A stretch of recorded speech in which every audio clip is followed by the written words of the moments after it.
Good evening, everyone. I'll call this Town of Edson Committee of the Whole meeting to order at 7 p.m. In the spirit of truth and reconciliation, we acknowledge the Town of Edson is located on Treaty 6 territory, the traditional and ancestral lands of the Nahinawak, Saulteaux, Siksika, Piikani, Kainai, Dene, Nakota Sioux, and the Otipemisiwak Métis Nations. We honor the knowledge of this land, the elders and youth which gather here, and our ancestors who have gathered here for centuries. We do have an addition to the agenda.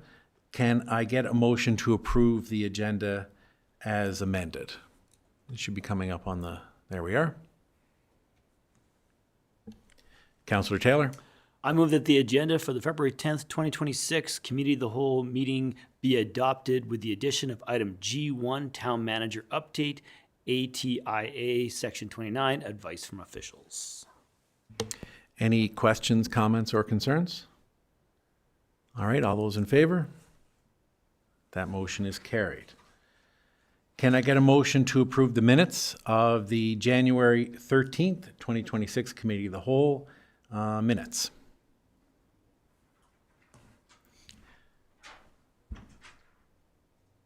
Councillor Schramm.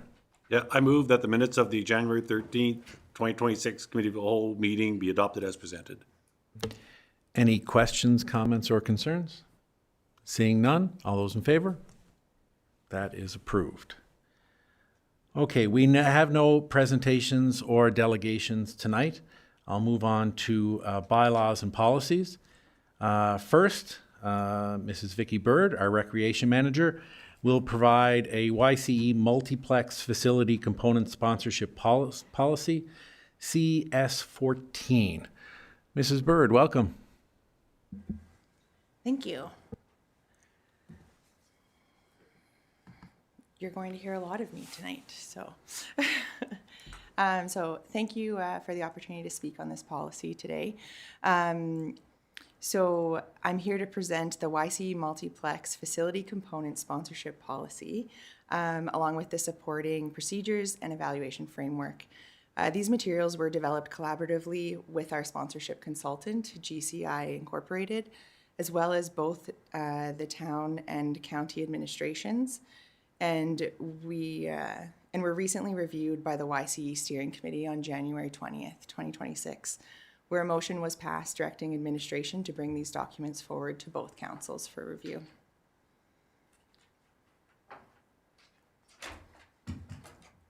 Okay. So the purpose of this sponsorship policy, this policy has been created to establish clear, consistent, and transparent framework for managing naming rights and sponsorship opportunities within the new YCE Multiplex. This policy ensures that processes we use are fair, defensible, and aligned with long-term interests of both municipalities. So some of those, so we've outlined four different purposes here. And the first is to provide a transparent sponsorship framework that guides how naming rights are offered, evaluated, and approved.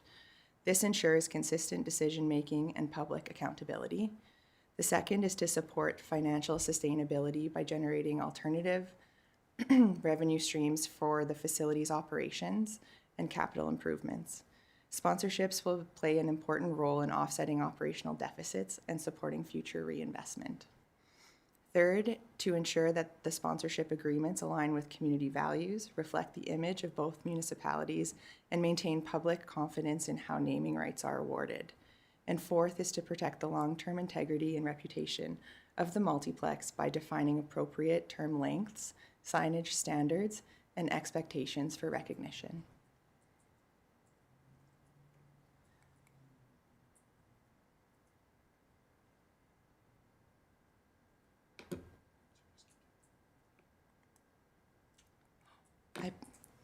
Stop touching it.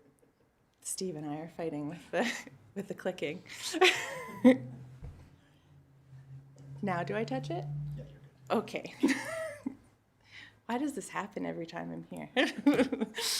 Okay, so the scope of our naming right opportunities. No, this is the wrong one too. I apologize. Here we are. We're on the right slide now.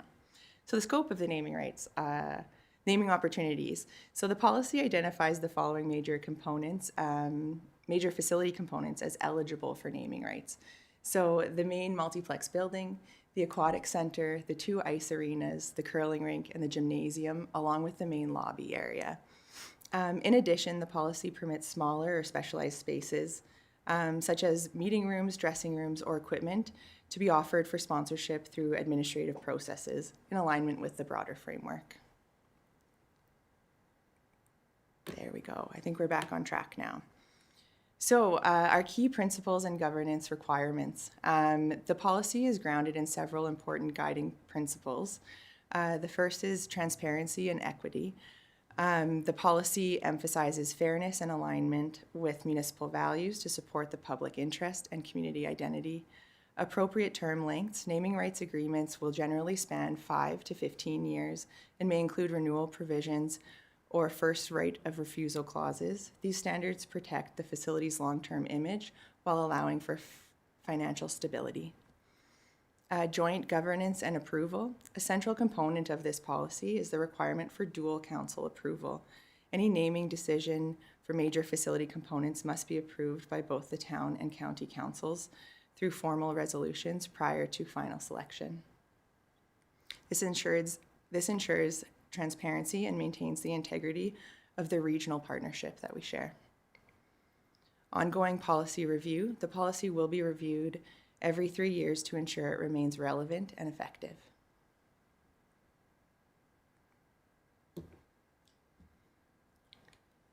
So accompanying this policy is a sponsorship procedure, which outlines the operational steps required to implement the policy. The key elements include administrative and contracted negotiation of proposed sponsorships, formal administrative review of all naming nominations, and council consideration before any agreement is finalized.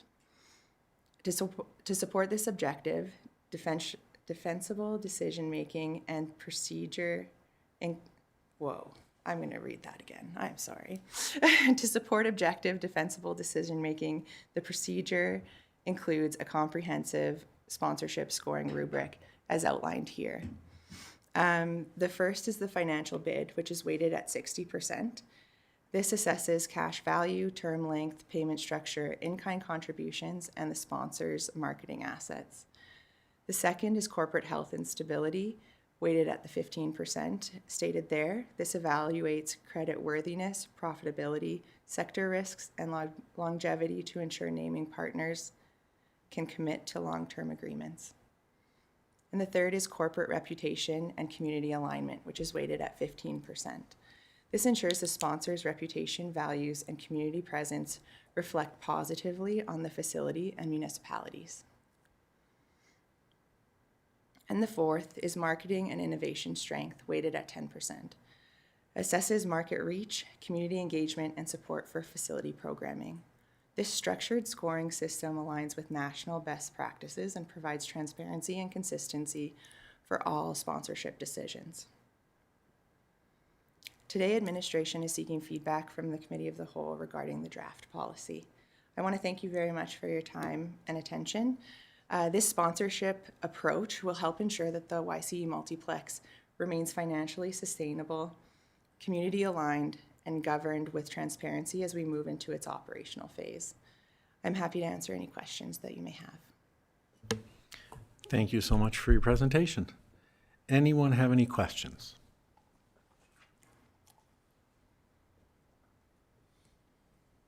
Councillor Wilson-Lair. Through the Deputy Mayor to Ms. Bird. So my review of the draft policy, and this might be a question that has more to do with the sponsorship agreements, but I was wondering if a sponsor, whether it's a major sponsor or just one of the internal sponsors of other areas in the YC Multiplex, if they were sold or there was changes to the name during the contract period, would that be something that needs to be in the bylaw, or would it need to just be in those sponsorship agreements to make sure that we cover that off if there was a name change, because of the 5-year and the 15-year terms? And I know that you do have the corporate health and stability at a 15% thought in the process. So you kind of answered that question for me anyway, but I wondered if maybe you could just broaden that a little bit. Sure. Thank you. Through the Deputy Mayor to Councillor Wilson Lear, it would be incorporated into the agreements.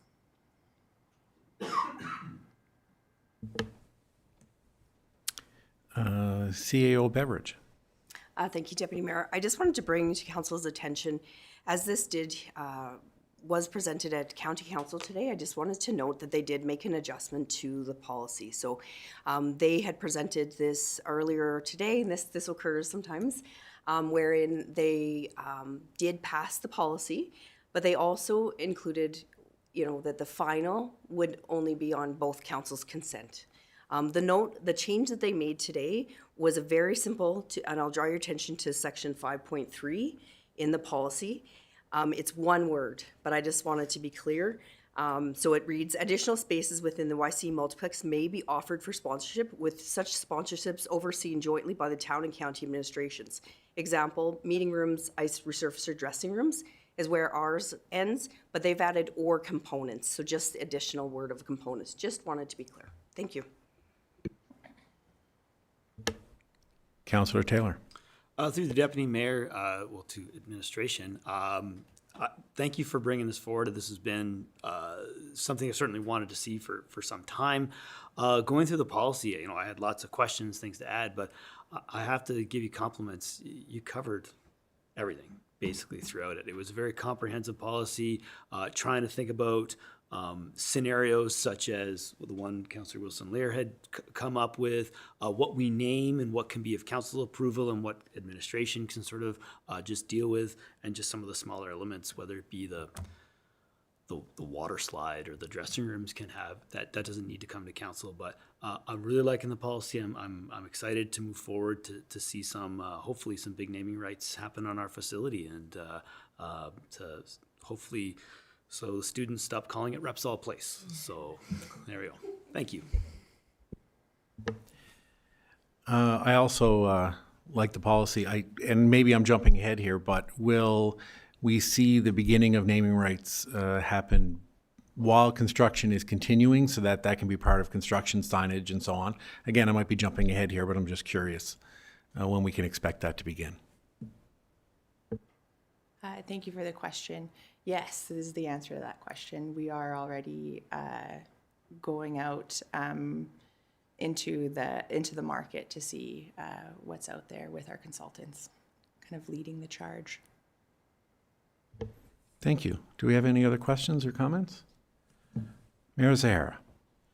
Yes, thank you, Ms. Bird, for your presentation. And, I just want to make a comment that when we began this project with Yellowhead County many years ago, the topic of naming components within the building and naming the building was like a taboo thing that nobody wanted to talk about because at the time, the philosophies were different between the councils. And it's been absolutely wonderful to see the town and the county work together on this to ensure that the financial stability of this project and the openness to naming the facility, on the openness to naming the components. And I think it will serve our communities well to have that, that funding in place to help support the operations and ongoing maintenance of that facility. And the work that our consultant has done has been really great as well. And I look forward to seeing the Peter Taylor water slide opening very, very soon. Thank you, Mayor Zahara. No further questions? Everybody's good? All right, thank you. We're going to keep you right here. We're going to move on to our business items. And we're going to ask, again, our recreation manager, Mrs. Vicky Bird, to give us an update on the YCE Multiplex project. Okay. So I just want to start off that near the end of the presentation, there's quite a treat that you can look forward to. So I'm pretty excited for that component of the project, but I'll try to contain the excitement throughout the project update as well. So as you know, we are in our phase 2 of construction. It's still progressing well. And then our current developments since the last time I was here are listed. I'm going to run through them all because there's quite a few that have happened. And I'm sure everyone has driven by at some point in the last month and seen the progress in the construction sites. So I'll get to it. So the elevator, so our current development, elevator capped and cantilever slab are forming or progressing. The suspended slab, rebar, sleeves, and concrete pour are completed. The stair core is advancing with ongoing formwork, rebar and concrete pours. The aquatic structure erection is continuing. The concrete curb formwork has been stood up in the aquatics area. And I have a picture of that so you kind of understand what some of these components are. The pre-engineered building, the roof liner panels have been completed. So that's that arena, the new arena is the pre-engineered building.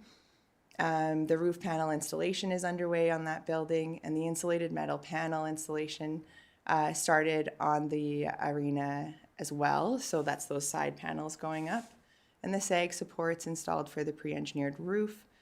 Excavation has been completed for the arena bleacher pile caps, along with the rebar installation is ongoing for those pile caps and grade beams. The forming and concrete pours continue for those pile caps.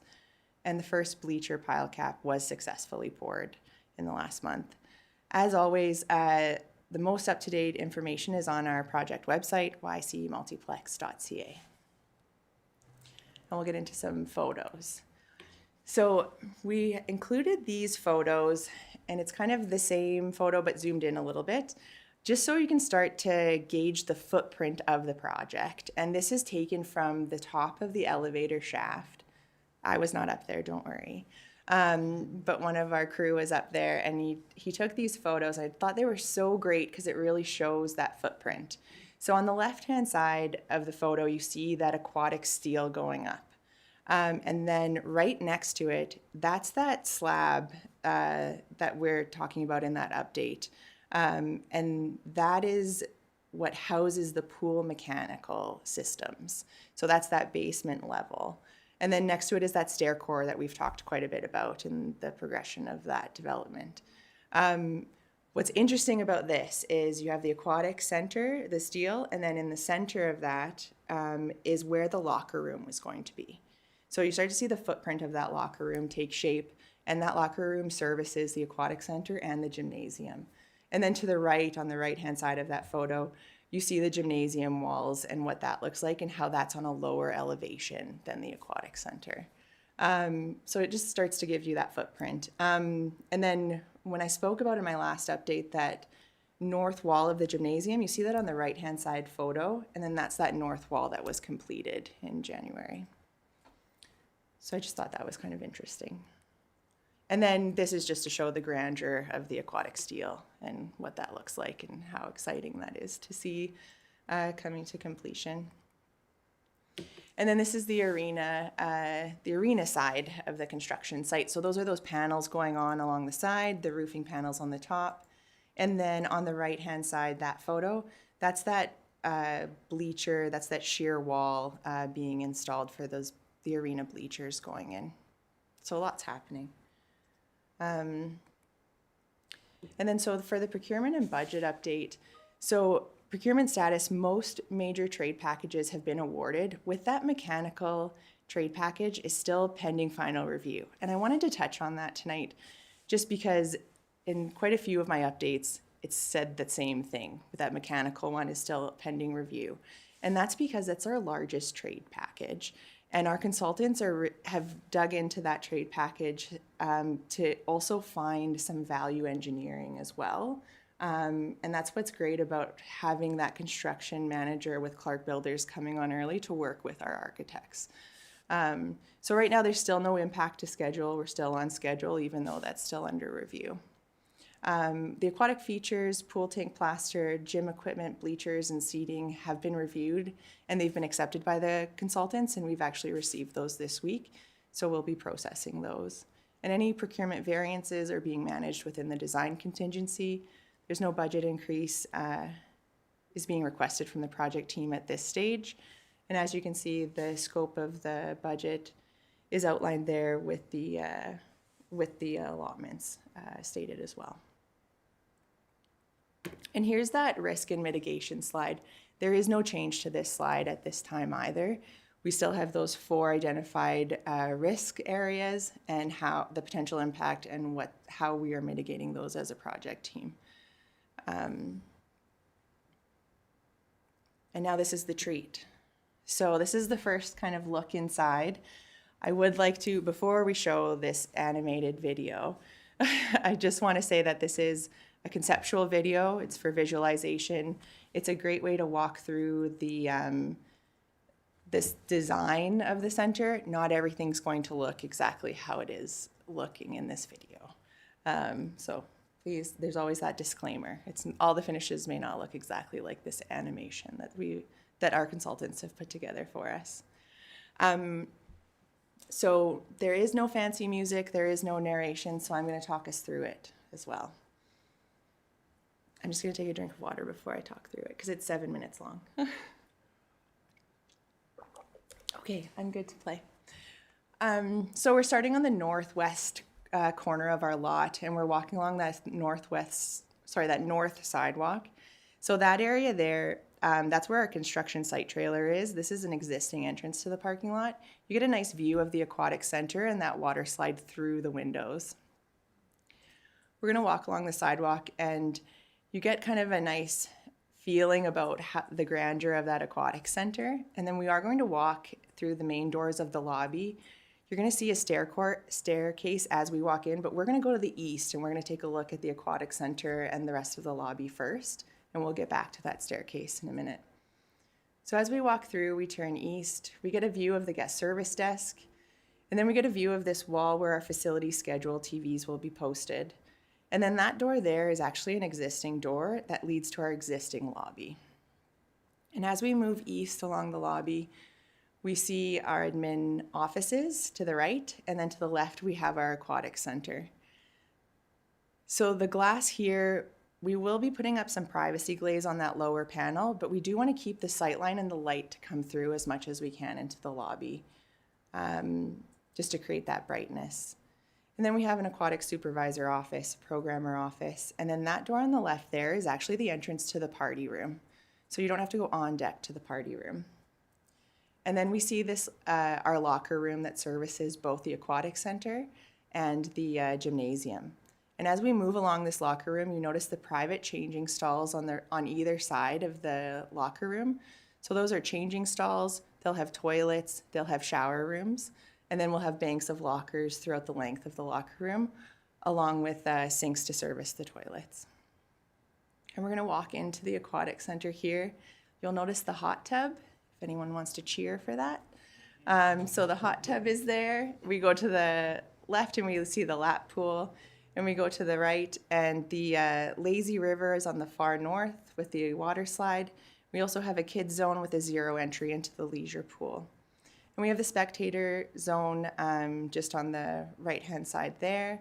And then if you look across, that's the lifeguard office with view into the pool and the party room with view into the pool as well.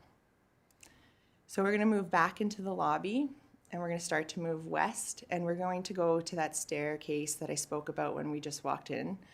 To the right of that staircase is an entrance into the new arena with the accessible seating on the north side of that arena. We are going to go up the staircase to the upper concourse of the arena, and we'll get a nice view from that northeast corner of the new arena and what that looks like. And then we're going to move along the upper concourse. And as we move along, we're going to pass by the music booth.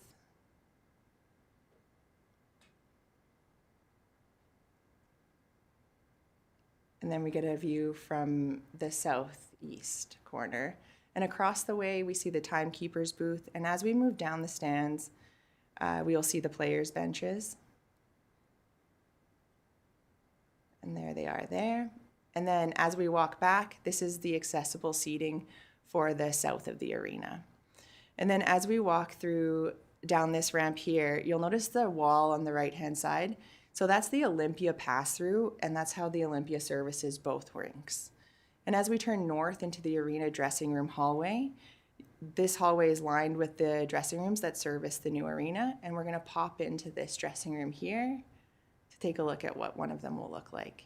Again, private changing stalls and shower stalls are located in the dressing rooms. So we are going to move into existing parts of our building. Again, they don't look exactly like this, but it gives you a chance to get your bearings of where you are in the center. So we're moving into the existing lobby now, and we're gonna go right, and we're gonna go into the Centennial Arena. So that would be like the skate sharpening shop there on your right-hand side. And so this is the Centennial Arena as it is now, animated though. Just to get your bearings of where we are in the footprint. And then we'll go back into the existing lobby. You see the concession area and the lobby area here. And then we're going to move into the curling rink. You'll get a view of the curling rink, and then we'll step down into the viewing lounge. So there's a view of the curling rink, and we'll step down. And you get a good idea of what that curling rink viewing lounge will look like. And it does have a bar service area along with an additional seating area incorporated into the viewing lounge. And then we're going to move through it to the east end, and you'll actually get a great view of the curling rink from the east side of the building and what that looks like.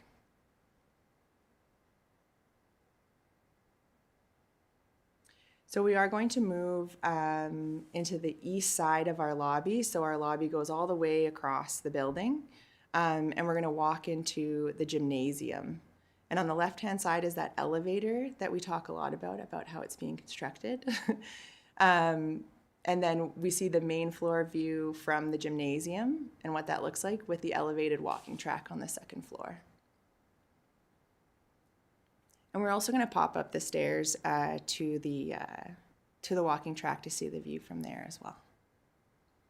And there's another view of that elevator that services the gymnasium, the lobby level, and then the walking track as well.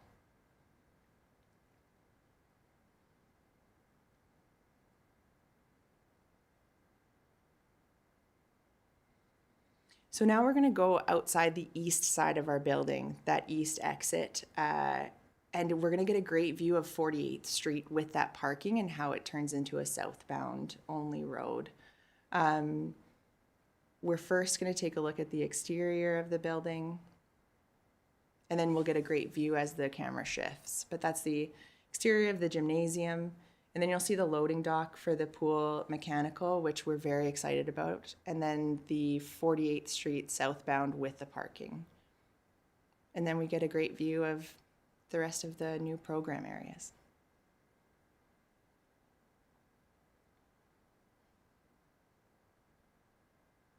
And that's what we have. And that kind of wraps up my presentation for the update on the YC Multiplex. Does anyone have any questions? Thank you so much. That was fun. Yeah. It was nice to watch. Does anybody have any questions or comments? Councillor Schramm. Yeah, through the chair to administration, great presentation, and it's great to see that walkthrough. Really enjoyed it. Just a quick little question: with the progress they're making on that west side of the arena, do we anticipate 49th Street being allowed to get parking there in the near future again? Because I know right now it's all blocked off. So, just wondering what the status on that is. Thank you for the question through the Deputy Mayor to Councillor Schramm. I cannot recall the exact date, but it is not forever. I will look into exactly when that is due to be done in the schedule, and I can get back to you.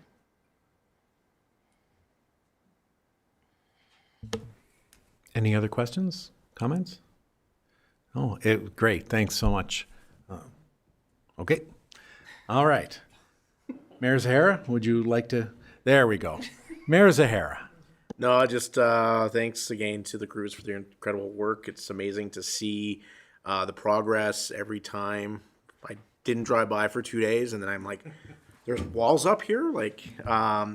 So it's great to see the passion of the crews to ensure a quality product. There's some TikToks forming on TikTok now with some of the construction workers, which are pretty cool. So you can look that up. And Metal Industries also did some great videos that are on LinkedIn. They're the ones that are putting up the structure, talking about the components and the pre-engineered building and how efficient and effective that's going to be for our community. So I do encourage members of council to look that up on LinkedIn. And also great to see all the local concrete being poured. There's a lot of concrete on that site and lots of local contractors that have been benefiting from this project. So thank you, Ms. Bird, for all your work on this project as well. All right, thank you, Mayor Zahara. And once again, I said it last time, I'll say it again, please thank the staff, your staff there, please. I know they're working through a lot, and yeah, we really appreciate their accommodating all the construction that goes on around them. All right, once again,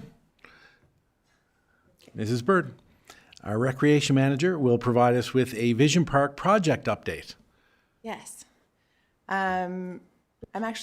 I'm going to pass this presentation off to our project manager, John Buchko.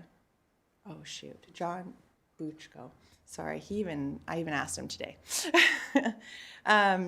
So he's been with the project since the beginning. He's going to give a brief history. He's going to go over what we did last season in our 2025 construction for Vision Park, and then he's going to go over the plan for this construction season as well. So I'll let you take it away, John. Okay, thanks, Vicki, and thank you, Deputy Mayor and members of the committee. And I just wanted to commend administration for their support over this project over the last number of years. It's been trying. We've had some challenges, but we've overcome them, and we're near the finish line and excited to report on our progress in the last couple of years, but more importantly, what's up to come in our final year of construction.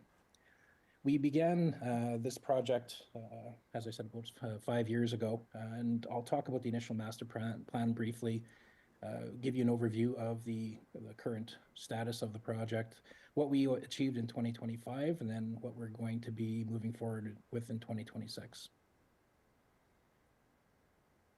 With the initial master plan, we started this back in 2000, and it really was a needs assessment. You had 24 diamonds, and it was very obvious that the town didn't have the capacity, nor was there the need to have that many diamonds. So through stakeholder engagement, a bunch of site assessments, we identified what the community needs were, condition of the fields, which areas were challenging, and as well as some other technical things that were required, such as a topographical survey, geotechnical testing, so we knew what kind of soil conditions we had. And from that, we came up with a recommended phasing strategy of how over a number of years and over a few years, and we're at the end of that now, we would go from the 24 diamonds to a new number of what was really needed. Some of the site challenges, this is more than just abandoning diamonds and reclaiming diamonds. We had a lot of site drainage problems, drainage in fields, in between fields, a lot of erosion on the site. One of the key big changes on the site was Trans Mountain and their imposition of a new pipeline passing through the site and affecting several of the diamonds. And another thing with just the playability of the fields, some were not in the optimal orientation or in the optimal field distances. So through that and through work with the stakeholders, we identified what the priorities would be for which diamonds we would keep. We worked with Edson Minor Ball, Mixed Slow Pitch. We had several meetings internally as well as with the user groups. The town administration was responsible for the subsequent engagements after the master plan. So I wasn't involved with those. We did, just before we completed the master plan, have a user group web survey. We had 409 responses, and this is mostly from players. So we really heard from a large number of the actual users of the site, and that dictated how we move forward with the master plan. To talk about the kind of the current progress, on the bottom left, you can see just a really small image showing the diamonds at the end of the master plan. So, 5 years ago, this is where what we had arrived at. And what you see in the larger image is where we're at today. And you can see there even was a change over the last 5 years through our engagement with the user groups, and as well as recognizing new challenges on the site, mostly around the pipeline that came in and some of the challenges we had on developing over top of it. So this identifies the new field configuration that you see today. There are 2 more diamonds of these that you see today that'll be abandoned. So we're going from 15 down to 13, and that'll be the final number of diamonds that'll be available. In 2025, we had some work done predominantly on diamonds 1, 2, 3, 4, and then 9. So these diamonds all received new fencing, new backstops.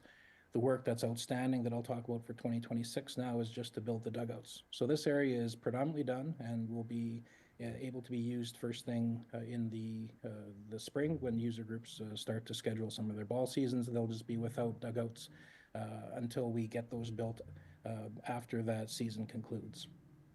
Also in 2025 was the work done on diamond number 9, and this is the first and the only hardball configuration within Vision Park that was being introduced. And so this brings it to a championship level, so we can use this for up to 350 feet. And I'll show you some of the grading that's going to be done in 2026 to extend the field. So the infield was done in 2025. In 2026, we're looking at finishing the rest of the diamond off. So with 2026, as you see in these, the 2 red boxes, those represent the work areas. The new dugouts that I spoke of on diamonds number 1, 2, 3, 4, as well as 9 and 11. So they'll be given new dugouts, and I'll show you an image of those at the very end of the presentation. We're going to be doing some shale improvements to diamonds 1 and 2. That's existing shale that's remained in place that was never upgraded, but we'll be scarifying that and leveling that off and making those back to playable condition, given they hadn't been played on for a couple of years. We're going to be eliminating diamonds number 8 and 10. So those are the last 2 of the sequence that'll be eliminated in order to accommodate the expansion of others. Diamond number 9, we'll look at some of the grading that's going to be done, and that's the lion's share of the work that we have this year is the significant amount of grading to make that field expanded.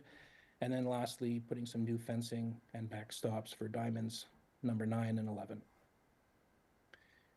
This is the engineering grading plan we have for diamond 9. As I mentioned, the infield has already been completed.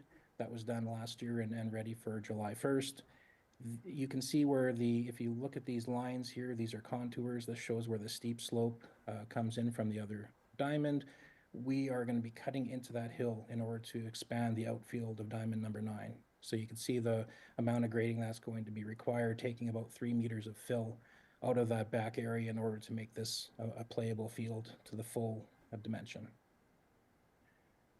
Last slide, as I mentioned with the dugouts, these are fully protected with roofs, with chain link fronts, with gates.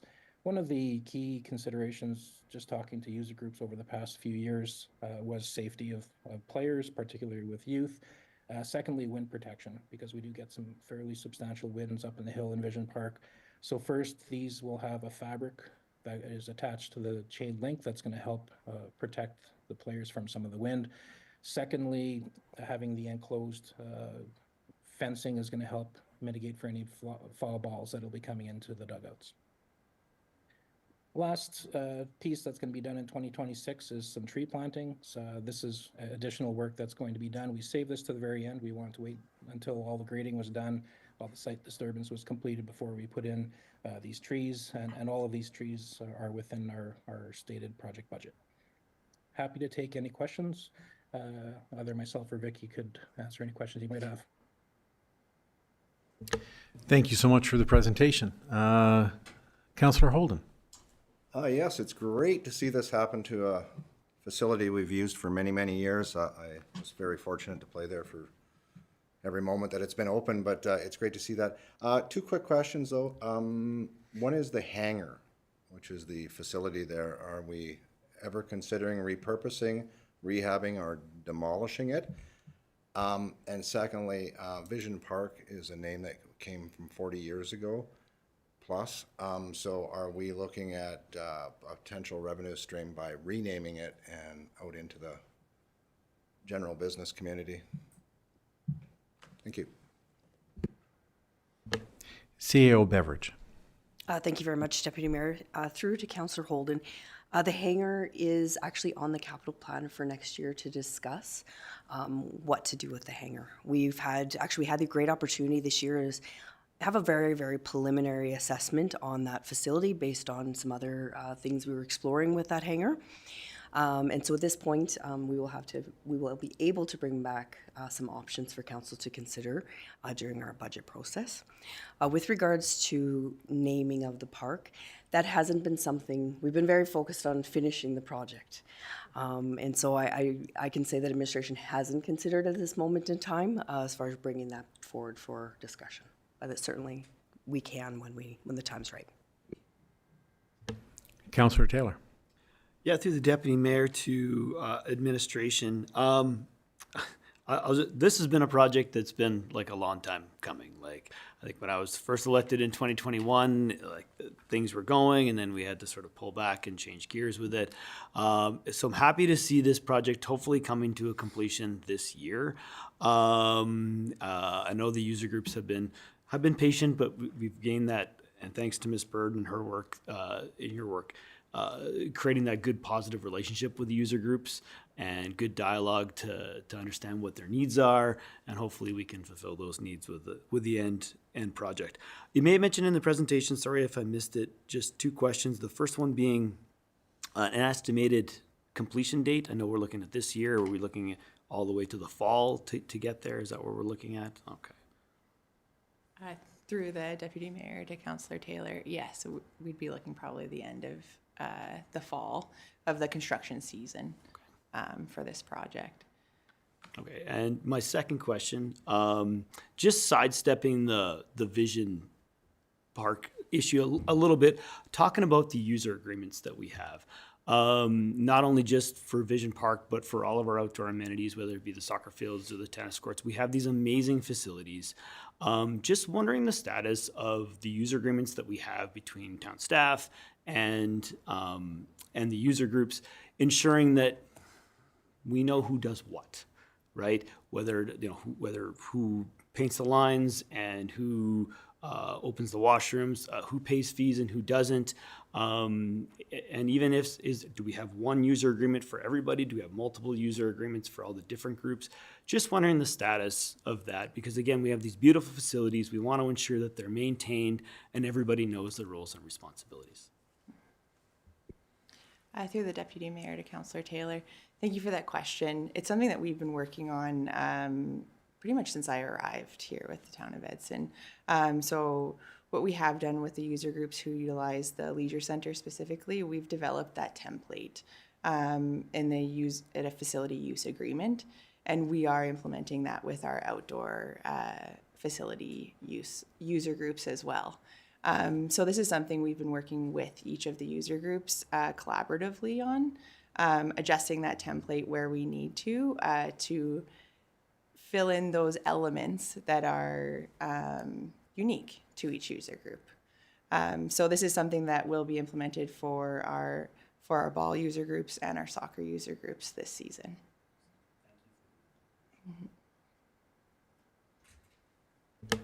Councillor Schramm. Yeah, to the chair, to administration, super excited to see this project moving. I'm very passionate about Vision Park. Again, we talk about a little bit about the history, and I was a part of that history of developing that facility and the expansion. I've worked closely with John a few years back on it, and I'm super, super excited to see this moving forward and glad. I guess kind of in relation to what Councillor Holden had mentioned about naming rights of the park, but at one time we did have naming rights and sponsorship of the Diamonds. I know you've been very busy, but I think in the future it's definitely something worth considering and looking forward to doing. So thanks again for all the work on this. It's good to see happening. Yeah. Mayor Zahara. Thank you, and thank you, Ms. Bird, once again for all your hard work on this. And I do want to also kind of echo what Councillor Taylor said earlier, is the patience of the user groups. To be brutally blunt and honest, this project has not been smooth for anybody, and it has created a lot of frustration, not only for the user groups, but for us as a council, previous councils and administration. And getting to where we are today and into this year is absolutely fantastic to see this finally coming to a close. I don't think that's going to stop the need for other improvements down the road. As we talked about the hangar, we definitely need to be doing something about that. But my question is, and I'll mention that this is supposed to be a part of our discussion about our intermunicipal collaboration framework. It was many, many years ago. It was something that we had as a topic of discussion. It was only one topic of discussion as an amendment to that intercollaboration framework was Vision Park. Unfortunately, we've been busy with so many other projects and other priorities for both municipalities. We've never had that discussion with Yellowhead County. Do they contribute at all to the maintenance of that facility? As many of the users that utilize that facility are Yellowhead County members, as well as Yellowhead County at the time of the signing of that intercollaboration framework did agree to start discussions on that specific facility. I know it has not been a priority for us or for them, but I'm wondering if there is any contributions through our parks user agreements, or is this currently 100% funded by the town of Edson? That might be a question you may not have an answer to at this point in time. CAO Beveridge. Thank you, thank you, Deputy Mayor Tamara Zahara. So the Vision Park is fully funded by the town of Edson. It is listed as a schedule in the intermunicipal collaboration framework, and as it's listed as a future discussion. And you're right, it has not been discussed in our time. When we extended the agreement out until 2027, as far as that just original discussion, it's something that we have discussed as far as that it needs to be addressed, and whether or not we're going to proceed with any cost sharing or anything to do with that park. But at this moment in time, that is not the case. Any other questions or comments? Oh, Mayor Zahara. Thank you, and thank you for that clarification, CO Beveridge. I know it's one of those things that I don't think has been front and center of our thoughts. So we've been working on, obviously, the YCE, which has been a fantastic regional project, but I think it's something that over the course of the next couple of years, we definitely need to have a discussion with our county partners on it. It is a facility that is used. Yellowhead County's logo is on that facility, and they do provide funding through other mechanisms to the town of Edson, which we are very grateful for. But at the time that we signed that agreement, there was understanding from both sides that we needed to discuss cost sharing for this facility, because previously the town of Edson, this facility was operated by a nonprofit group in our facility, and it became the responsibility of the town of Edson, I think, in 2017, 2018 to maintain that facility. So it was a undertaking that the town was responsible for, but it does benefit both municipalities. So thank you for that. Thank you, Mayor Zahara. No other comments. I'll just add my own 2 cents. It's exciting. We've got a lot of recreation opportunities that are getting upgrades in the town, and it's wonderful to see. So I want to thank everyone for all their work on this project as well. And Ms. Bird, you've been with us for a while here on presentations tonight, but it's all good news. It's all positive news that you bring us, which we really like. So thank you so much. I appreciate that.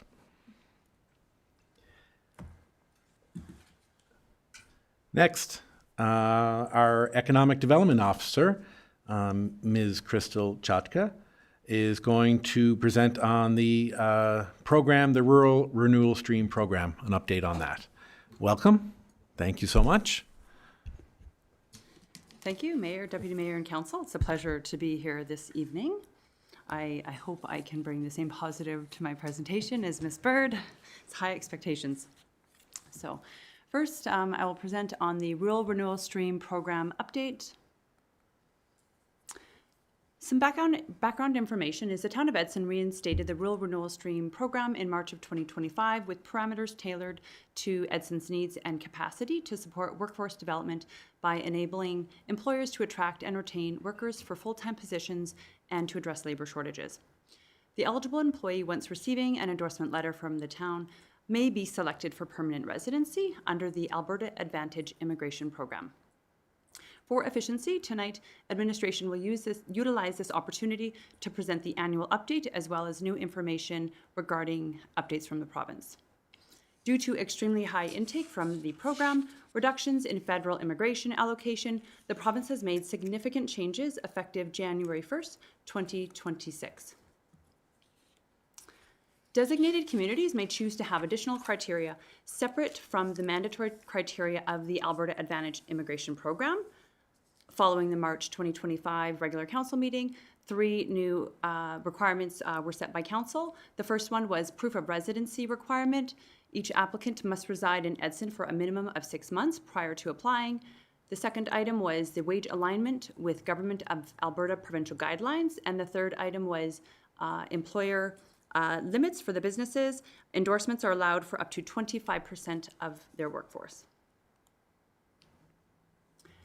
During the initial 11 months of the program, from March 2025 to January 2026, administration received a total of 96 applications. From those, we had 48 unique businesses participating. Of those 48, 12 businesses have reached the 25% maximum allowable endorsement based on their workforce size, and 21 businesses have participated more than once. There have been a total of 68 endorsement letters issued. There are currently 20 in processing, and 8 have been denied or withdrawn. And as you can see on the bar graph, there's been a gradual decline of application volumes, potentially indicating stabilization in our labor force. Here we have the applications by industry sector, and as you can see, the largest industry is the food services and drinking establishments, which reached up to 49% of total applications. The next major industry sectors were janitorial services, hotels and motels, gasoline stations, child daycare facilities, and liquor stores.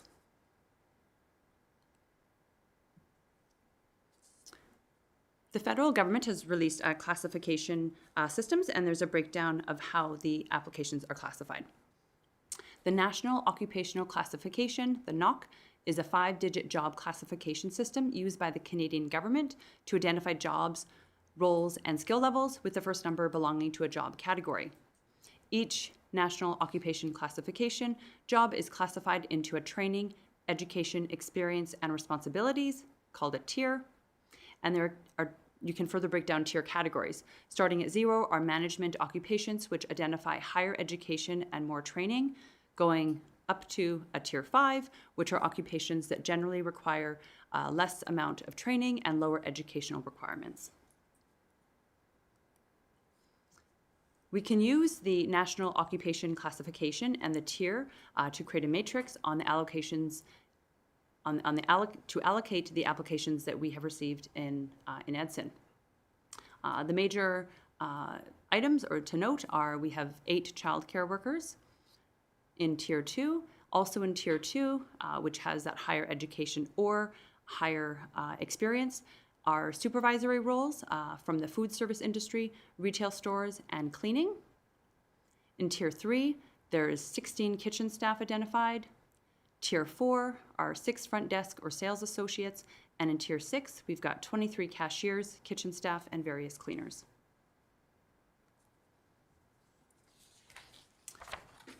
In November of 2025, the Provincial Rural Renewal Stream Program administrators informed rural municipalities that changes would be coming effective January 1st, 2026, regarding the allocation caps for participating communities.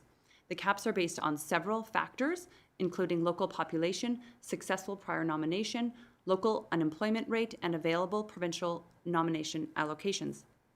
The Town of Edson's allocation for 2026 is 25, which means only 25 individuals will move forward with the next steps of immigration.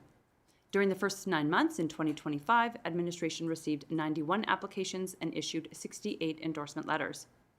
Endorsement letters are valid for 1 year. After that, the applicant would require a new letter, and if they've received notice from the AAIP, they are eligible to continue on the next steps. A municipality can revoke or cancel an endorsement letter if the applicant is no longer compliant, the work permit has expired, there's a new employer status, or for any other reason. These changes affect Edson in several ways.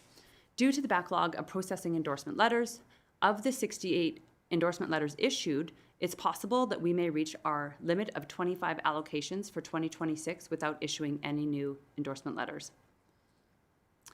Once the program coordinators provide municipalities with the allocations used for 2025 and where they are in the backlog, it will give administration a better understanding of how that may affect our 2026 allocation. The program coordinators have also mentioned that it would be pointless for municipalities to provide more endorsement letters after their allocations are complete because they will not be picked from them. So currently, administration is holding the portal from receiving any more applications until we receive information from the program coordinators. And if we still have allocation limits available, administration can remove the hold on the portal and continue issuing letters. Going forward, municipalities will be provided quarterly information regarding their available allocations so they can plan wisely on who will receive the endorsement letters. Some additional information. The provincial program coordinators will not be releasing each municipality's allocation caps publicly, but municipalities can choose whether or not they want to provide that transparency to their businesses and applicants. The sentiment in the meeting I attended was municipalities were issued caps that were significantly less than their endorsement letters issued. Due to processing backlogs, many endorsement letters are beyond 1 year and are not valid. Since Edson is coming up to its 1-year mark in March, we may be asked to reissue these endorsement letters.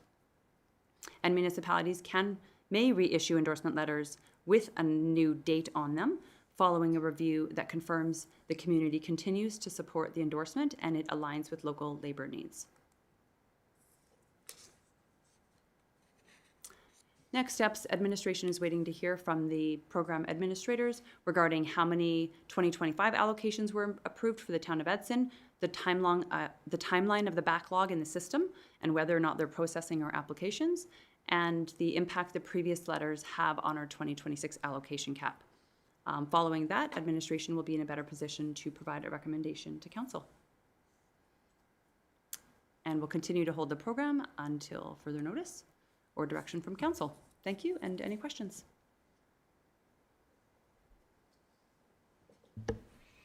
I would have a question since no one else has rung in yet. So we had 68 from 2025, till the end of January now. We know that 25 could be the maximum, right? So are we potentially holding for several years to get caught up with that backlog for those who had endorsements letters, or do we expect some people might withdraw their endorsement or their acceptance, or, I'm wondering for those people who saw this as their path to citizenship and maybe it not coming to fruition, and whether they would want to look for another path as well. Thank you for the question. Through the Deputy Mayor to the Deputy Mayor and Council. Very good question. So there may be several reasons why an endorsement or why a candidate may not be eligible to continue in the program. If their work permit expires while they're waiting to be picked from they're calling it a pool, then they may be ineligible. So their name could get picked, but if they've already had an expired work permit, they would potentially move on to another applicant. So having current updated information is integral for their chance of success if they are chosen.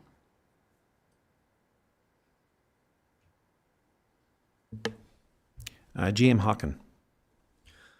Thank you, Deputy Mayor. And to go back to your initial question of could we potentially be in a backlog for multiple years?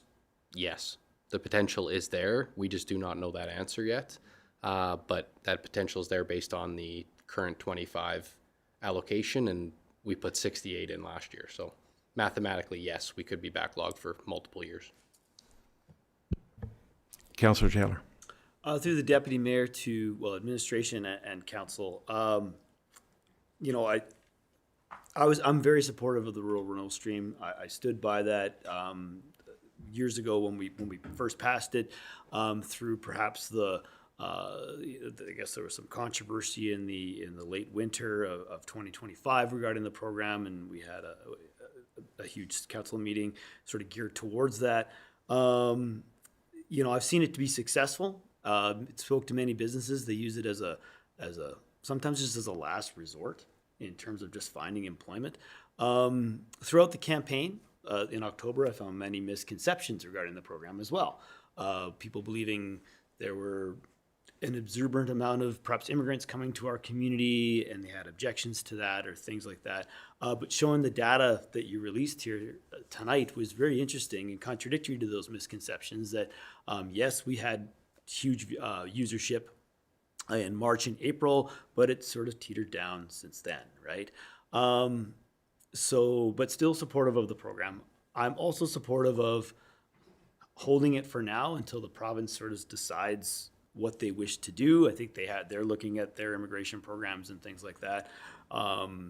It would be unfortunate to lose it, especially as Deputy Mayor Fogarty talked about, that some individuals may end up losing their path to citizenship and things like that. Unfortunately, we're at the whim of the province to make those decisions. So that said, wanted to ask a question of administration. When we redid or sort of added sort of new stipulations to the program, we sort of, honestly, we didn't add a halftime position. We sort of devoted a halftime position to sort of deal with some of the applicants, because it cost $500 to apply and we were expecting a lot of applicants. This was going to take a lot of work away from perhaps just our economic development officer.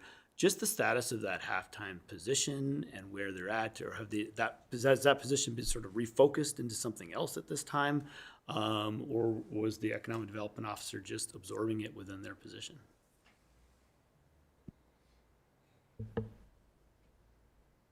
CAO Beveridge. Thank you, Deputy Mayor. Through to Councillor Taylor.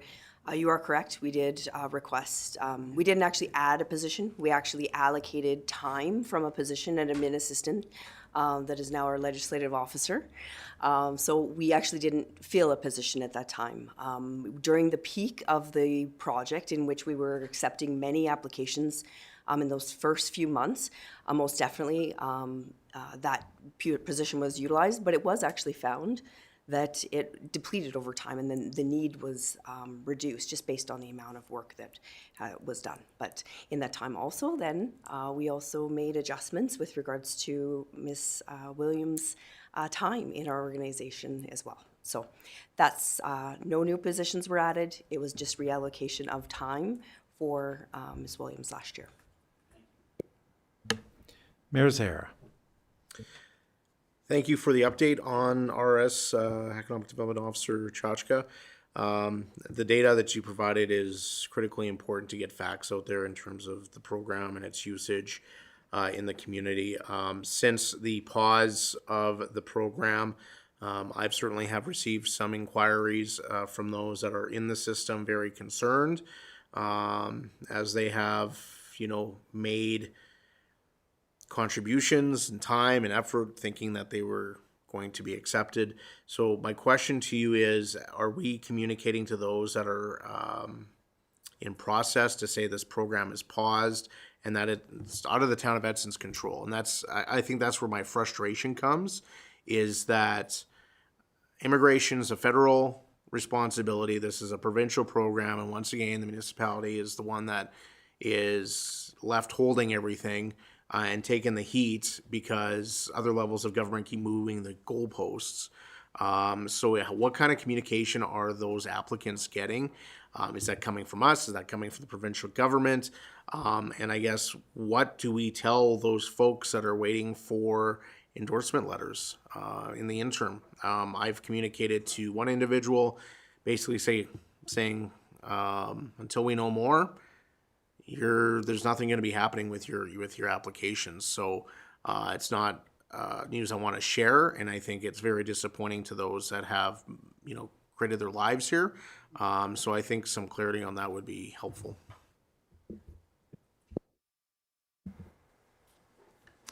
Thank you for the question, Mayor Zahara. So through the Deputy Mayor to Mayor Zahara and Council. Very good question. So we have not communicated directly to the applicants that are currently in progress by way of email or phone. Many of them have stopped by, and I've spoken with them directly about the status of their application and the changes that the province has indicated and where we're going. So, and also until we know whether or not all of our endorsements have been allocated, we may not have to issue more endorsement letters. So they are aware when they come in, that it is being held for now. So, but I completely understand their reasons and for being interested, and you know, they've dedicated you know, the last couple of years perhaps of their life trying to you know, work towards their permanent residency, and also following the program guidelines, or not guidelines, the rules that were sent out by council, by living in the community for a minimum of 6 months prior to applying, which also is using up a part of their work permit time as well. So those have been acknowledged as they're coming in.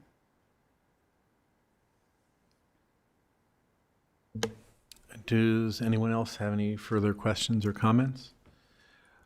I'll just add my own then. Thank you so much for the presentation. I know this has been a big topic around town for over a year now. And it's unfortunate that we have to make decisions, reasonable decisions to pause applications, since this is completely out of our control, how many endorsements letters we have issued versus how many will be accepted moving forward. So thank you for your work on that. I know it can be difficult, especially for people like other councillors mentioned, and Mayor Zahara. It can be very, very difficult for them who saw this as sort of a hope towards citizenship. But hopefully, you know, we'll get an update on how many we have accepted, and maybe we can move forward. Certainly with the 68, I would like to see, hopefully that can move forward, and we can get those people who were expected to be on the path, continuing on that path. So thank you so much. Appreciate it.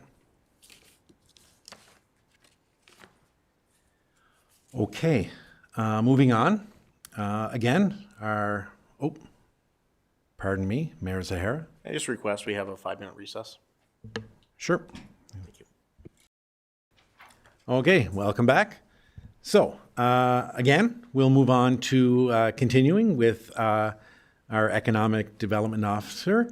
This time, you're going to talk to us about the implementation of the housing strategy, initial discussion on affordable housing. Thank you again. Okay, thank you. So here I've got our first discussion on affordable housing.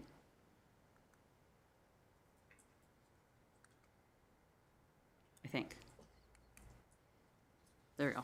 Okay, so a little bit of the background. Some of it was explained last week. I'll go through that part quickly. So in Council's previous strategic plan, it identifies exploring affordable and attainable housing. There was a housing strategy approved May of 2025, which outlined 41 action items based on the housing needs assessment. And last week, Council directed administration to engage with the Evergreens Foundation on a potential housing project.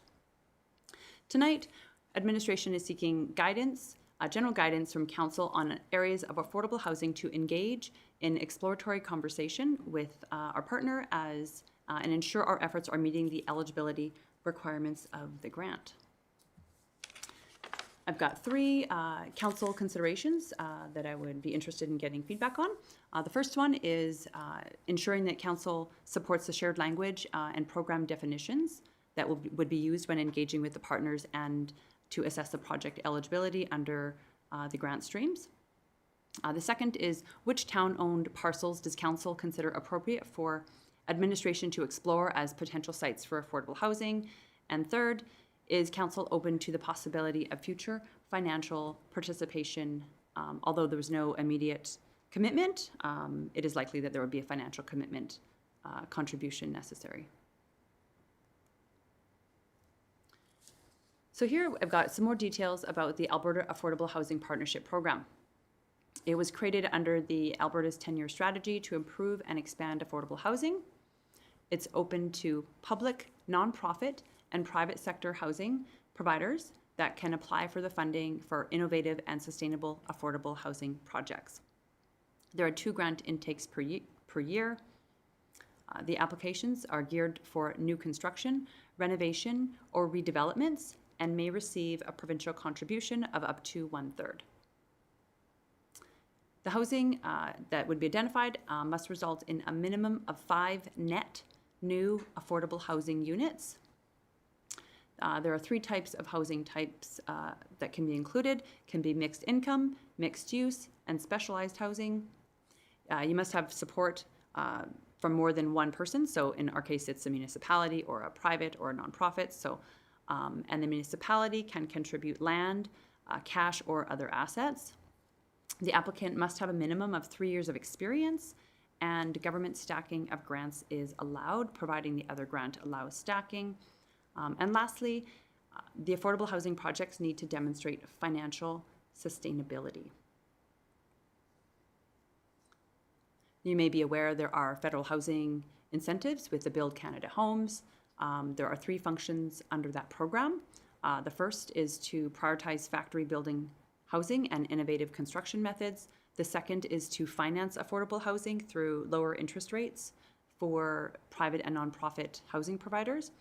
And the third is to generate demand for new and innovative building methods like factory housing for like modular homes. In addition to the Build Canada Homes, the Canada Mortgage and Housing Corporation, CMHC, has 13 grant streams for housing depending on the time of year and what's open at that time. Roughly half of those streams are geared towards affordable housing projects, and ideally we would want to work with our partner to be well positioned for one of those grants.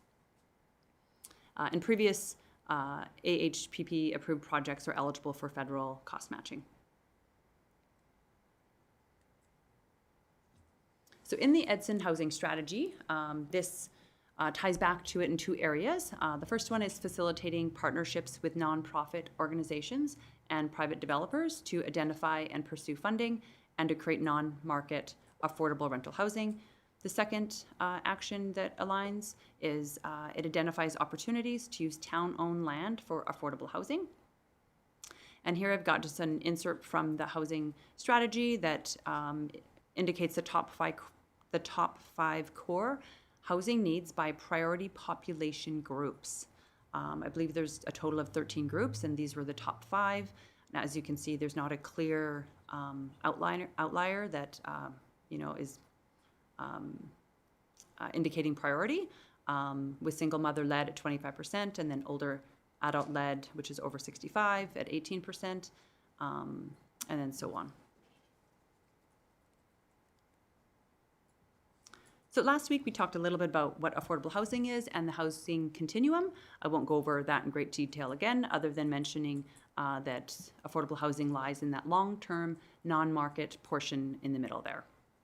So the definition for affordable housing, which is provided by the Alberta Affordable Housing Partnership Program, is that it refers to housing that can be owned or rented by a household with shelter costs that are below market rates. So it doesn't stipulate how much, percentages, it's just that it's less than what the market rates are. Social housing is defined as regulated rents that are set at 30% of a household's income. Utilities, including heat, water, and sewer, are included. Specialized housing is defined as referring to modest, adequate, and suitable rental housing provided to families, seniors, individuals, and targeted populations, such as Indigenous peoples and persons with disabilities with low to moderate income and supportive housing.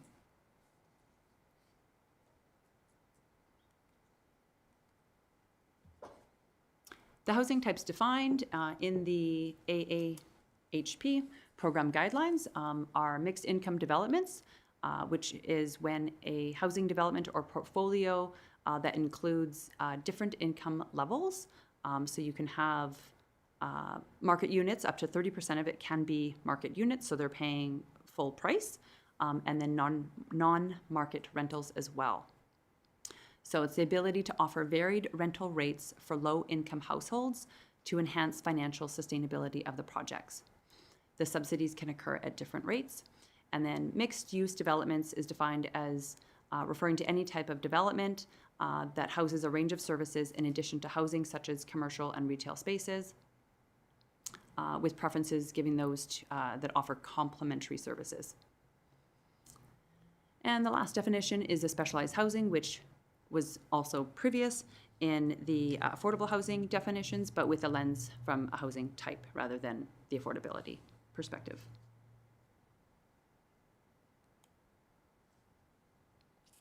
We'll move on to the land options, town-owned land options. So administration reviewed all the town-owned land options for an affordable housing project. We identified the majority of our surplus land is located in Hillendale Phase 2. Other parcels, smaller parcels around town are too small to meet the grant guidelines of the 5 net new units. The purchase of any externally owned land would be an unexpected expense related to the project. And I found a comparator that we have located in Edson that is an affordable housing parcel. It has 7 units. It is 2,148 square meters in size, the lot size. And the units vary from 842 square feet up to 1,173 square feet. The districting, which is what we previously called zoning, the new word is now districting, required for an affordable housing project would require the land to be suitable for multi-residential development, multi-unit dwelling, duplex dwelling, or semi-detached dwelling.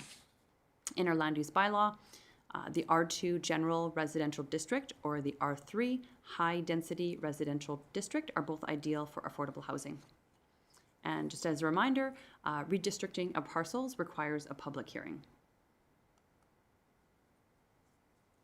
Some of the existing districts on the land that we'll show in a few minutes are the R1 Low Residential District. And in the discretionary, there is duplex dwelling. That's the only one listed there.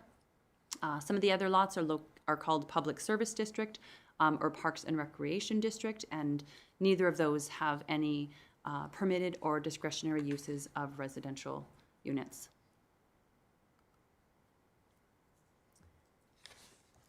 We would propose that any land used for affordable housing would have to be redistricted to either the R2 General Residential District or the R3 High Density Residential District.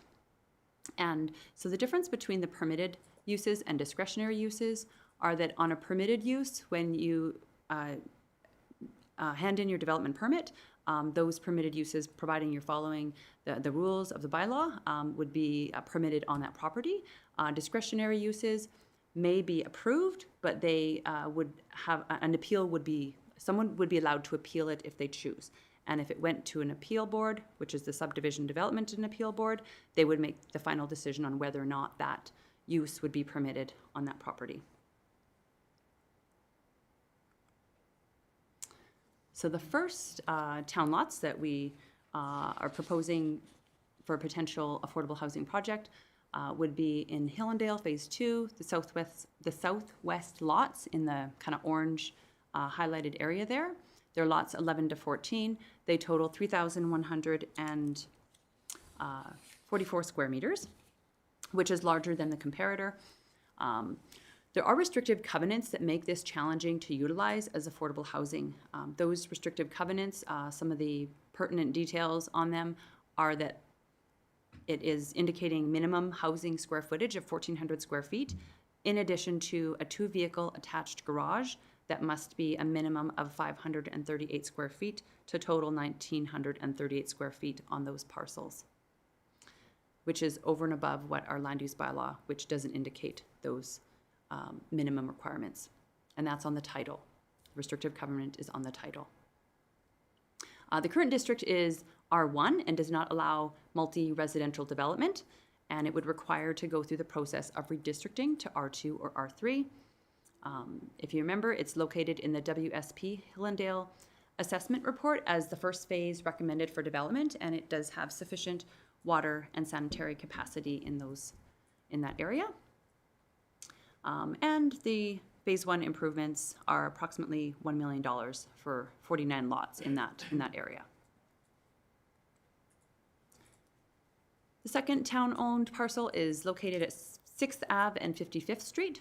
It is just east of the airport on the east side of the snow storage yard. The total parcel size is 2.62 acres. It's currently district as Parks and Recreation and would require redistricting to R2 or R3. The drainage from the snow dump collects into an underground stormwater pipe and is removed from site. There is a water line accessible from the southeast portion of the lot, but a sewer line access would need to be brought in. There is not sewer access on site. And the airport does have a maximum height limit of 30 meters for most of the property, with only 15 meters in the southwest corner. Noise from the snow dump in the winter may be an issue and could travel on site if there were residences there. And the parking for the 6th Ave Trail would need to be maintained.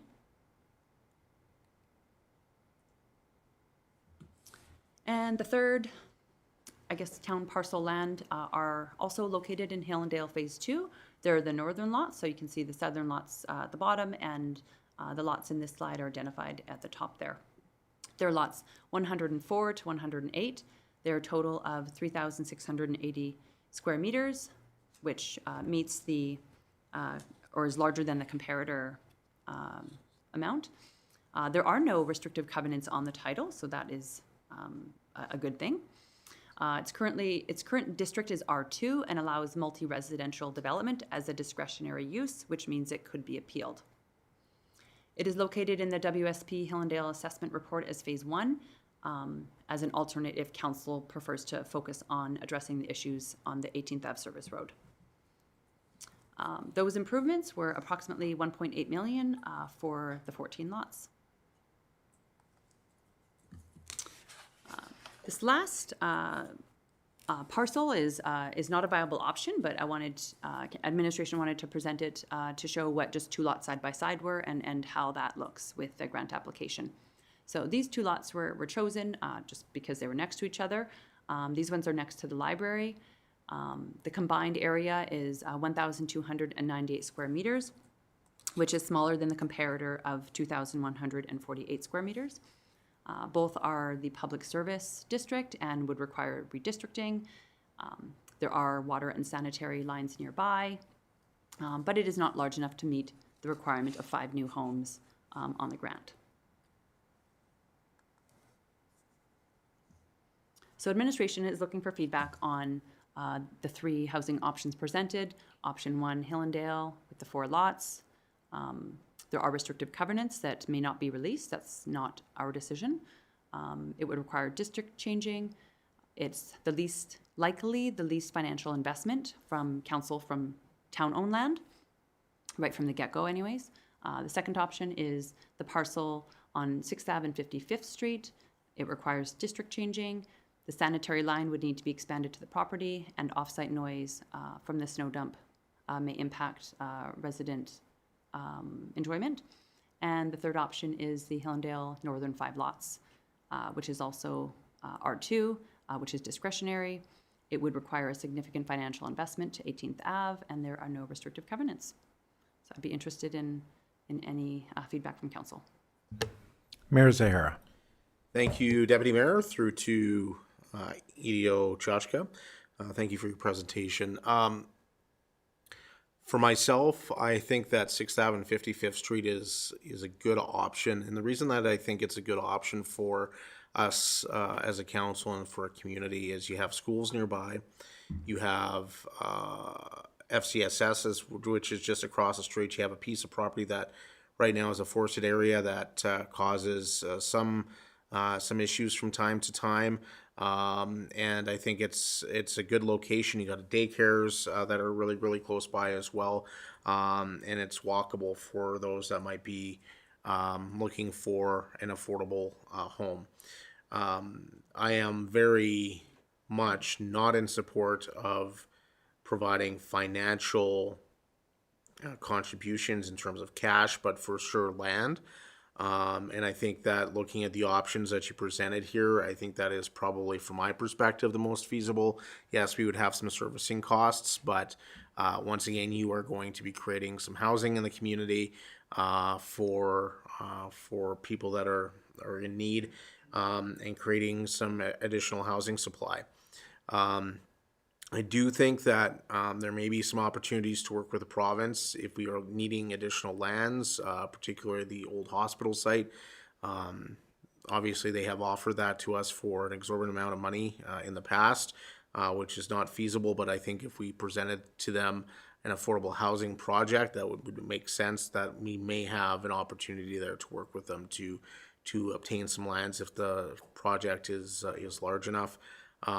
But at the end of the day, I think our focus needs to be increasing housing supply in the community. whether that is through rental housing or more permanent structures. And I'm very happy to see some progress moving in this regard. And obviously Hillendale is a whole separate topic altogether, and we'll get to that some other day. But we certainly need to be focused on this area. So I do appreciate the work you did. The question I do have though is, and you didn't mention this in your presentation, but it's probably as a part of some of those grant streams, is the Accelerator Fund. That is the one fund that is most geared towards municipalities. And I know that I think the final application budget year is 2026, 2027 for that fund. So have you looked at that, the Accelerator Fund, and is that part of this overall program that you presented here this evening? Thank you for the question. Through the Deputy Mayor to Mayor Zahara, I have looked at a variety. I don't know if that one was one that came up. I know I've read through quite a few, and I don't recall all their names off the top of my head, but I can certainly look into that one as well. Councillor Taylor. Through the Deputy Mayor to Council and Administration, thank you to Mayor Zahara's comments. I saw Administration's recommendation for one, and if that was our only option, man, it was a real struggle that we would put a lot of time and energy and not get too many houses, and 4 lots or 5 lots is not exactly solving the issue. It would be a lot of time and money into this issue, right? And sometimes it's like we have a lot of houses for sale in town. The issue is the houses are priced high. That's the issue, right? So if we are going to go down this route of trying to provide affordable homes, which I support as well, I think we need to do more than just say 4 homes, right? Or 5 homes. So, and my understanding is on that lot of 6th and 55th, we could fit, like, how many are we looking at that we could fit in that parcel of lot? Thank you for the question. Through the Deputy Mayor to Councillor Taylor. So the option was just brought forward until we would have plans. We wouldn't be able to identify the exact amount. There would be parking requirements as well as likely like common areas, like common green spaces geared towards the affordable housing units. Thank you. With your permission, Deputy Mayor. So I guess I'm supportive of option 2 to certainly explore that. I agree, Hillendale is for another day. To the third question of do we want to provide financial support? No, I don't. No, I think this has to be the province and the feds have to step up to the plate for this. There's lots of grants with that.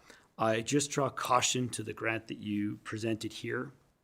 With the federal grant, that could be the same one that the homelessness task force may be trying to access in terms of a sustainable housing plan.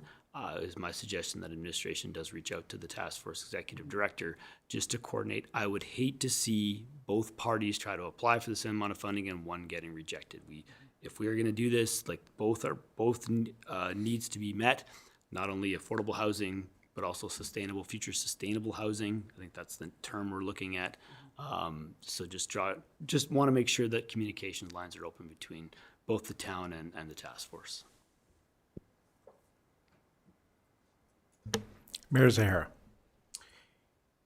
Thank you, Deputy Mayor Forward. And I think the other point through to Councillor Chachka, I think opportunities maybe to explore as well.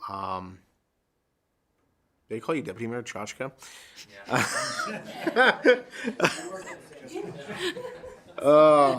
Yes, you're on the other side of the table now. My apologies, Deputy Mayor.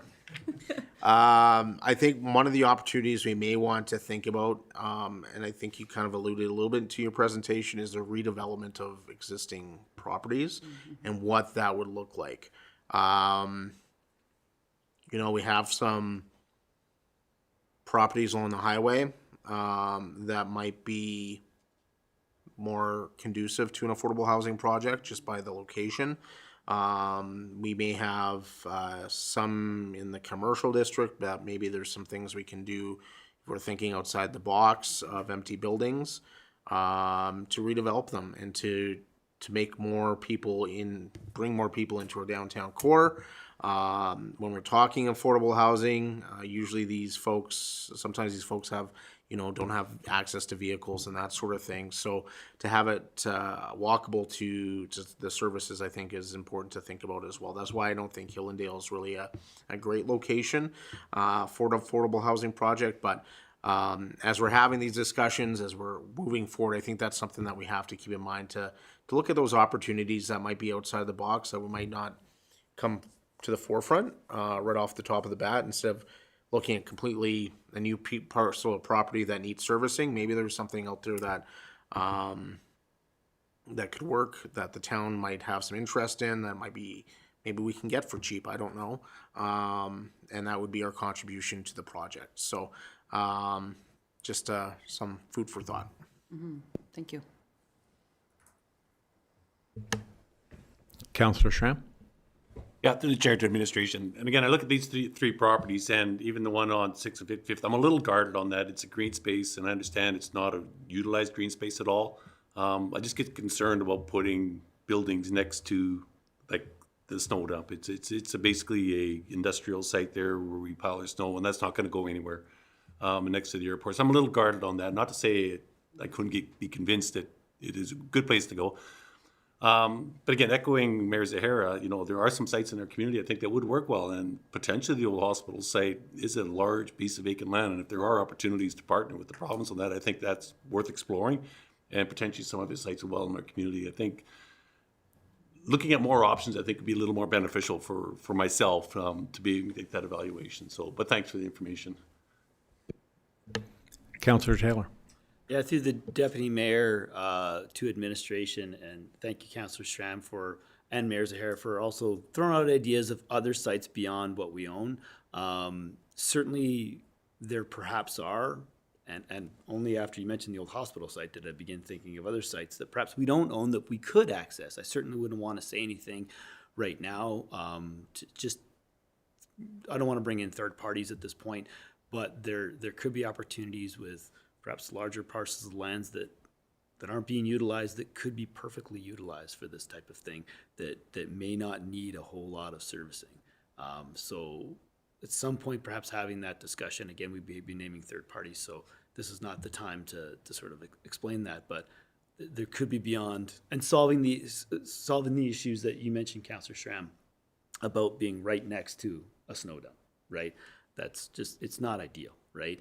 And going into Hillendale is also not ideal, but there are other lots that may be more. So we'll have to have further discussion on that at some point. Thank you so much. Any other questions or comments? I'll just echo of the options that we were shown. I think option 2 is the best. I do like the idea of exploring other opportunities. Do we have any timelines on when some of these monies, these grant opportunities might expire, or could they expire at any time? That sort of thing, just to make sure we're kind of at least moving forward. I'm not saying quickly, but quickly enough to take advantage of the money that's there for us. Thank you for the question through the Deputy Mayor to all of Council. So the province has indicated they have a 10-year strategy, and the federal government also has a strategy, and these strategies have overlapped for many years. And when I looked previously, we still had a few years left on those. So based on that information, and providing they each always get annual budgeting allocated from the provincial and federal level, we would expect them to continue for another few years.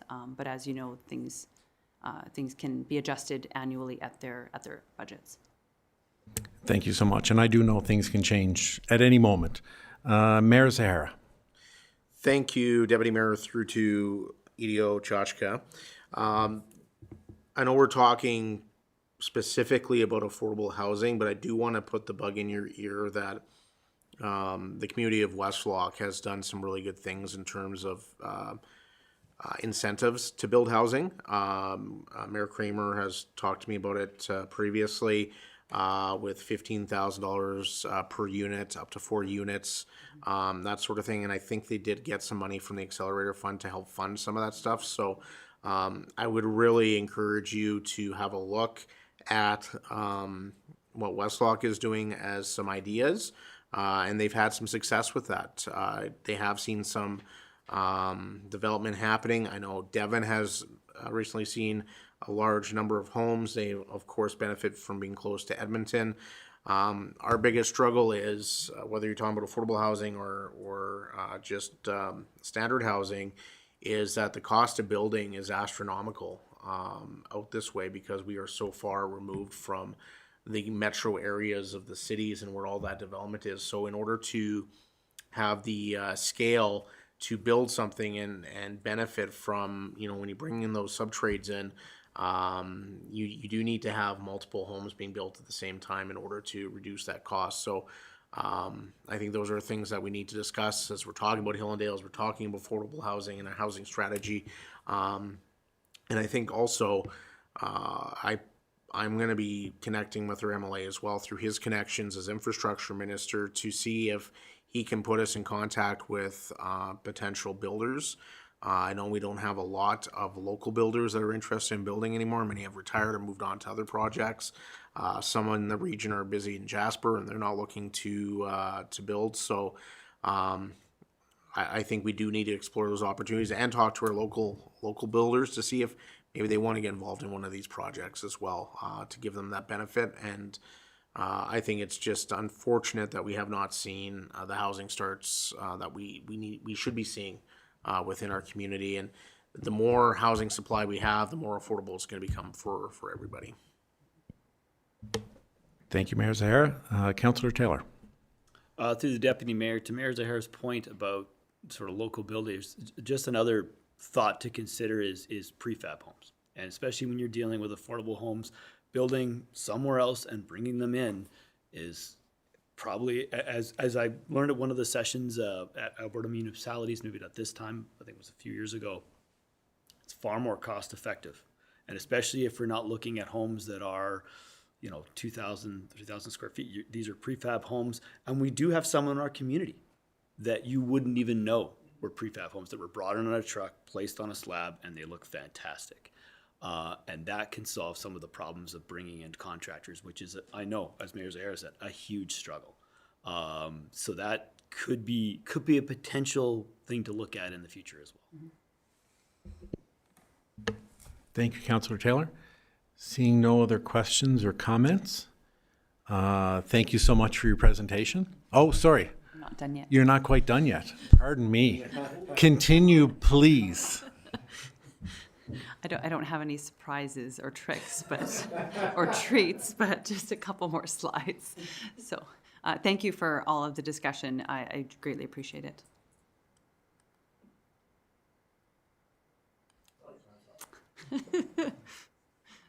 Thank you.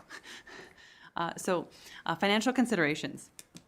After hearing your feedback, we might have to skip this slide, but I will continue on with what is here. So under this grant stream, acceptable municipal contributions may include development incentives in the form of cash, land, or waiving certain fees that directly reduces the cost of development. Municipal contributions to operating costs, such as grants, rent supplements, or property tax exemptions may be considered as additional financial assistance, demonstrating the long-term sustainability of the project. As long as the applicant can provide evidence supporting that commitment, that may be a requirement. And the applicants must provide a minimum equity contribution of 15% of the total development towards a project, which could be land, cash, or other assets. So that would have to be determined at another time, what that would look like.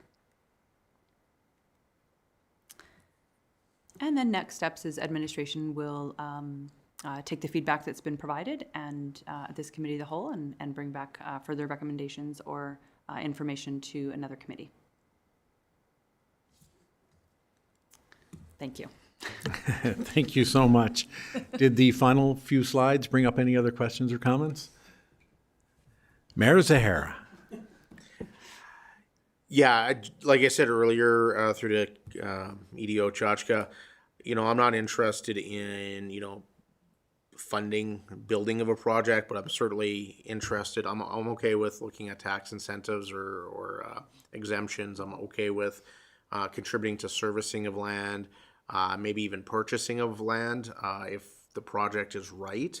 But that's as far as I would want to go for, or contribution of land. That's as far as I would want to go. I don't want to start funding developers to build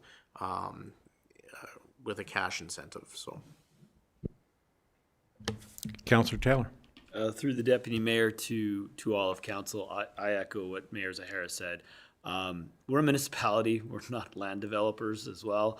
We try to encourage these things. This is a direction we want to take it, but we have a whole subdivision we still have from many, many years ago that we're still stuck with. And I would hate to sort of dive into an affordable housing world and be stuck with a whole bunch of houses that, again, were areas that we can't sell. Finding those plots of land is important, yes. Facilitating this process, yes. Finding grant streams is important, but putting actual tax dollars or W tax dollars into this, I can't do it. Mayor Zahara. through the deputy mayor, did we hear anything back from Evergreens Foundation based on our meeting last week? As I understand, they had a meeting, I think was supposed to be up. No meeting. Oh, it's coming up. Okay, thank you. All right. Thank you very much. Seeing no more questions or comments. Oh, pardon me. You would like to make another comment. Yes, through the deputy mayor to Mayor Zahara and council.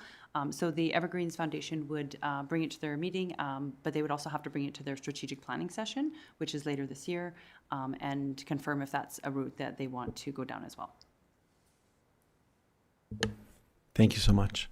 Thank you again for all your work on this and all the information provided. Appreciate that. Thank you. Next, our infrastructure manager, Donna Cross, is going to present to us about the construction specifications and design guidelines.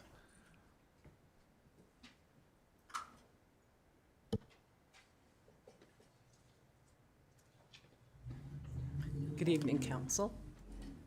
Tonight, administration would like to take the time to update Council on the construction and design guidelines.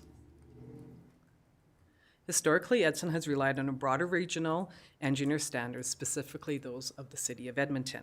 However, those standards do not always align with our unique local conditions, particularly our soil conditions and our high water table. Broader regional standards are not always suitable for our environment, which can lead to premature deterioration and unnecessary costs and maintenance on our infrastructure. This document will establish minimum requirements for how municipal infrastructure must be designed and constructed in the town.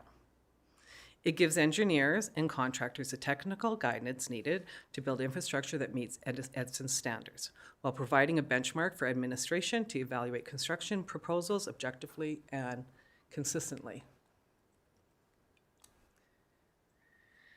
The construction specification and design guidelines were developed collaboratively between WSP Engineering and Town Administration.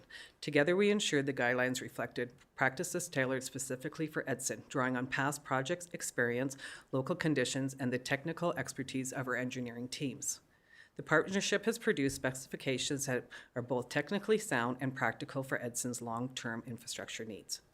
Updates from the 2024 Land Use Bylaw Review have been incorporated through the document, ensuring full alignment with the bylaw revisions and consistency across related municipal standards. Administration has also implemented the construction recommendations from the Hillendale Phase 2 Preliminary Assessment Report, the Sanitary Sewer Assessment Report, and will update the document with the recommendations from the Stormwater Assessment Report that has just been recently approved by Council. So for our next steps, after receiving Council's feedback, the document will go back one more time to our engineering team for any final edits or adjustments prior to a final approval from Council at a later Council meeting. And thank you. Thank you so much. Does anyone have any questions or comments? Mayor Zahara. Thank you to Ms. Cross. Really appreciate the work on this. We started talking about this when I was first elected in 2017 as mayor. And listen, we're almost a decade in and we're finally getting it done. So it's because of the work of that department and yourself and all the folks within infrastructure and planning, so I do appreciate that.